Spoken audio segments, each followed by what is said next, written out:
Our first storyteller is Cathy Payton.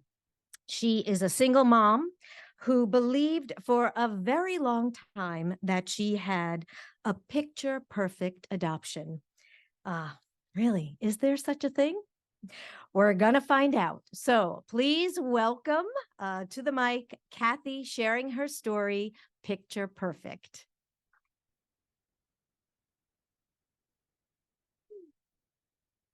There she is.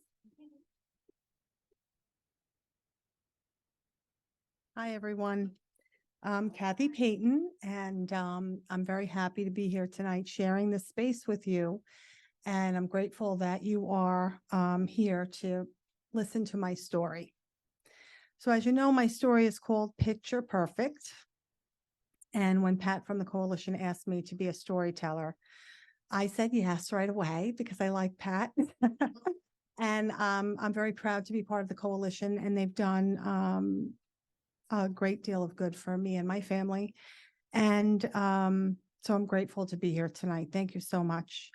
My story begins 14 years ago. I was 40 years old. I was single. I was a school teacher, and I was surrounded by children every day, all day. And the one thing that I think was missing from my life is I wasn't a mom. I always wanted to be a mom. I wanted to have children in my life. I wanted to have children in my home. And I thought that that would complete my life. So I talked it over with my family and my close network of supportive friends. And I thought, I could probably do this. Maybe adoption could really be a good experience for me. So for some reason or another, I was drawn to international adoption. And before long, I was talking to people at an adoption agency about a program in Colombia where they have sibling groups.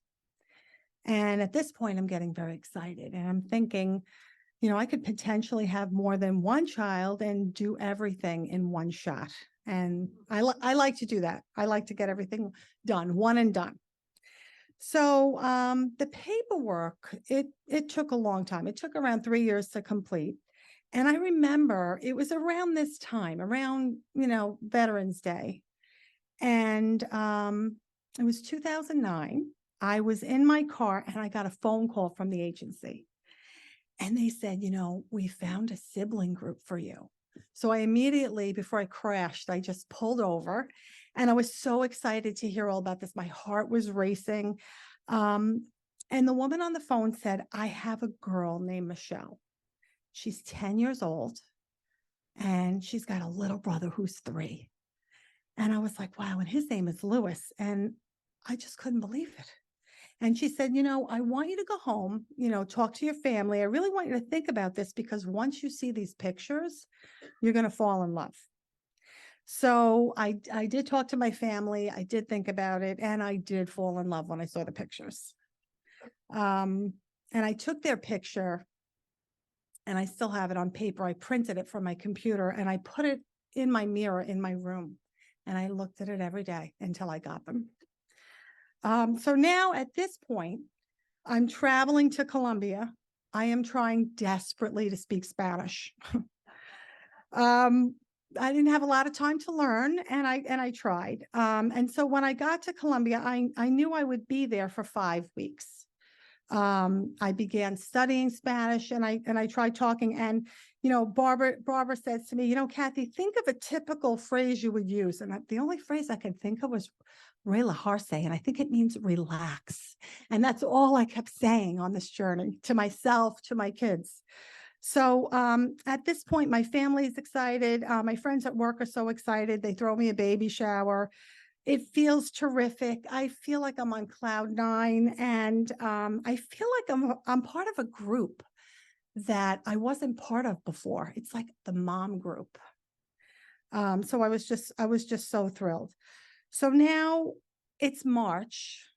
So from November to March, I'm like dying, because think about something you wanted to have your whole life. And that's a long time after you get that beautiful picture and you put it up in your room. So from November to March, I'm getting ready. I'm packing, I'm doing all kinds of things. And the time comes and I'm going to the airport. I don't want my father to take me to the airport because he's crying, because he's excited and he's nervous that his girl's going to Colombia. And I'm not much of a traveler. And now I'm going across the world to get my kids. So there's a hurricane on Long Island and my flight is canceled. And I had an evening flight. And I'm like, oh gosh. So my girlfriend and her husband take me back to their house. And I'm having difficulty getting in touch with my liaison. You know, what I learned is in Colombia, they don't get very excited. They're very calm, easygoing. Oh, you forgot, you missed your plane. It's okay. They kind of think differently. So it didn't really faze them. And it fazed me though. So now I'm getting ready. I get on a flight the next day. And when I arrive in Colombia, they're happy that I'm finally there. And they tell me, you're going to meet the kids today. The other families have been here for a couple of days. They're relaxed. They've exchanged their money. And I remember we got back to the hotel. I was in a van and the gentleman's like, well, this is your room. And he threw my gigantic bags in the room. And he's like, we have to leave now. And thankfully I changed my clothes in the bathroom at the airport. So I was pretty much ready to go. So there was no time to do anything. And we went right to get the kids. And I said, all right, again, I'm going with the flow. So in my mind, I dreamed of this moment when I would meet my kids. And I was thinking, wow, Lewis will probably run to me. He's little, right? He'll be all excited. And it was on the contrary, quite different. Michelle was the one to come up to me and to connect. And Lewis was very standoffish. So I was just so excited and delighted. And I have that moment on tape, and it makes me cry every time I see it. There was another family with us, and they were from Kansas, husband and wife, and they were adopting two of my kids' siblings, two brothers. It was heartbreaking. I thought that the kids couldn't really all be together and get adopted together, and that wasn't really feasible. And they were in different foster care homes anyway. And we all stayed together. Our hotel rooms were next to each other, and we experienced all the ongoings that we needed to do, the sightseeing and the legal work that we needed to complete. So we did it together. So I felt like I had a support system there, and I thought it was wonderful. And to this day, we still stay in contact and call and celebrate birthdays and things like that. So now it's finally time to come home. And now it's just me, Lewis, and Michelle. And before that, it was a lot of people. There were a lot of women in the hotel helping us. There were liaisons. And like I said, this other family. So now it's just us. And I'm just amazed at how well we're doing. And much like my departure from New York, our departure from Colombia was not exactly smooth. The plane was having all kinds of difficulties and it was grounded. So, of course, I have an evening flight and I'm by myself with two kids that don't speak English, and I'm in a Colombian airport. So we're sitting on the floor and we're all just kind of biding time. And I was amazed. I'm looking at them and they're on a floor just like here. And I'm saying, wow, they trust me. They're willing to get on a plane with me. They only know me for 5 weeks. And these things stick with me. I was very amazed. So we got on our way and we got back home and we were in the airport. And of course, we had so much luggage to carry. And my family was there. And my little girl, Michelle, at the time, she didn't even know my dad. She just went up to him and gave him a hug. I mean, I just couldn't believe it. My dad said we looked like refugees. I said, I felt like one. So, we go home, we settle in, we follow up with our social worker, we do our checkups and our check-ins, and everything's doing great. We get acclimated, kids are in school, I'm back at work, we're doing birthday parties and all kinds of fun kid stuff, and I couldn't be happier. The agency that I dealt with did prep me, and I did some work around what could happen with kids when they transition, especially from foster care into adoptive homes. And I didn't really think about that tremendous loss of family and grief because I was so excited and so happy to have a family.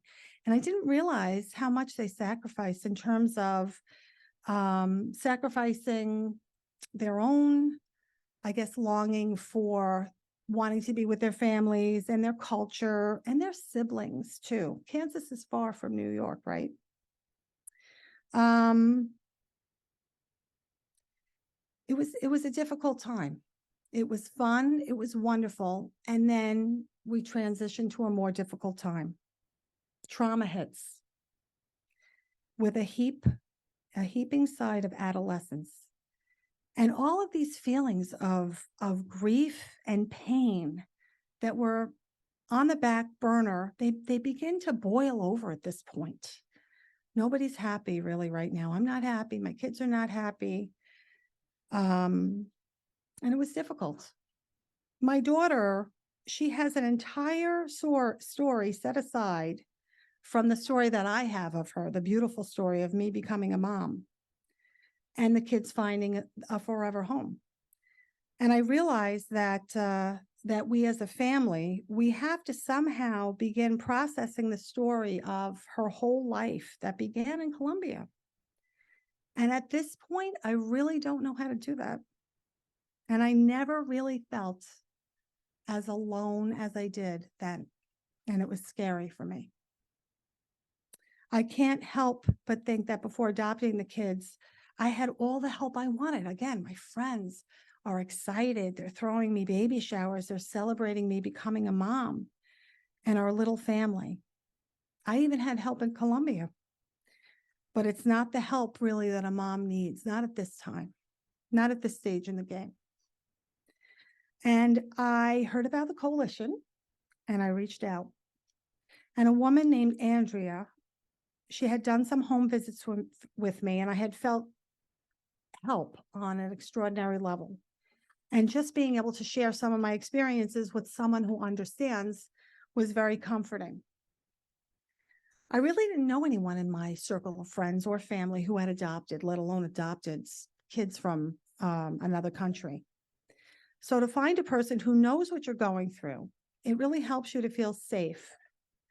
And it helps you to feel vulnerable in sharing what you are dealing with day in and day out. So Andrea and other people at the coalition, such as Danielle and Chester, they really helped me through a lot of things, and they introduced me to a lot of resources, like my Saturday support group. We talked about therapeutic parenting, social work, family sessions, and self-care. And I took a little reprieve from my Saturday group to do other things, and they are an extraordinarily wonderful sense of support for me, and I can't thank them enough. So they helped me stop feeling like I was in a hamster wheel of just going through a difficult time and difficult experiences. So today my daughter is 24 and my son is 17, and we're still on this journey together. And we go back now and we're able to do redos.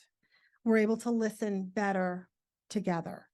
My daughter just the other day is like, Mom, I'm not really feeling very validated right now. And, believe me, the term validated and just the sense of using it, it doesn't come very easily.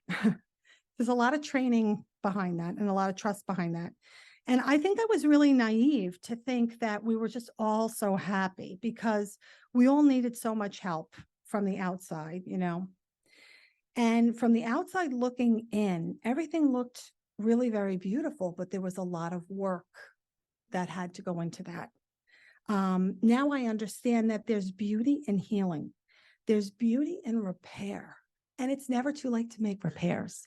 And as I can't speak about being a foster parent because I'm not, but people in my group were foster parents. So foster parents and adoptive parents, I can say that there's a lot of repairs that have to be done along the way, along the learning curve. And I would never change my decision to be an adoptive mom. I am so happy. I am meant to be with Michelle and Lewis, and I love them very much. And And I realize now that there is beauty in healing. And, the other day, it was yesterday, I was telling Barbara, I was cooking in the kitchen and my daughter was behind me and she said, Mom, she's listening, as a matter of fact, she's listening to me right now. And she said, I think we're doing okay. I think we're doing pretty good. So thank you for hearing my story, for being with me. And thank you to the coalition. Thank you.